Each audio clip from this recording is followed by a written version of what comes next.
Hello, in this video we will talk about Time to Count, the new app for Ticket to Ride, the score assistant app that will really help you make things easier.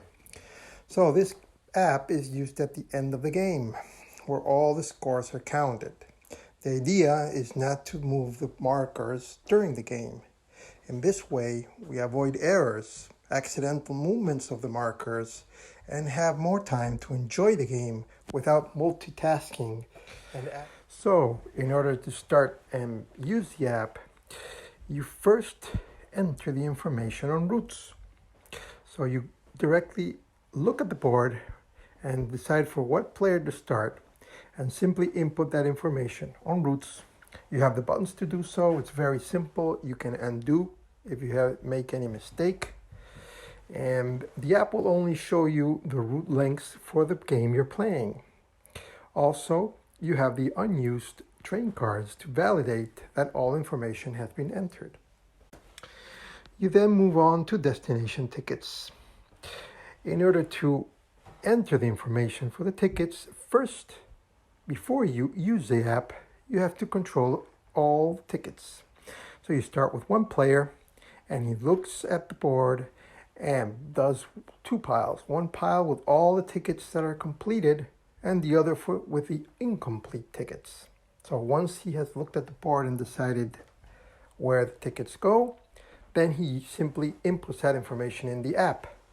You tap the buttons. You again have very simple mechanics. You can undo. You will only see the numbers for the cards for that variant game. And you do this for each player. If the game has Globetrotter as a bonus, that will be done automatically by the app. And then you move on to the bonus section. You enter information individually for each player. That information is entered and the app does all the calculations, looks up the tables. And for the bonuses, where the overall performance between players is important, the app also shows you that information. For example, for the Globetrotter, it shows you how many destination tickets each player has and who's the winner or winners in case of a tie. The app always considers ties as the rules in the game.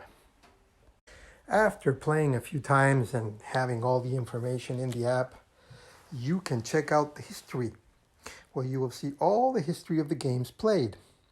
You also have the best scores, so you can track how many points were done in each game, which is the best score for 2-player, 3-player, 4-player, and 5-player. And finally, you have the option screen where you can manage if you want to listen to the sounds of the app. You can choose the option of how to count the longest continuous path. There you have two options. You can simply enter who won, or in the case of a tie, the players that won, or you can put the number of pieces for the continuous path of each player and the app automatically tells you who won.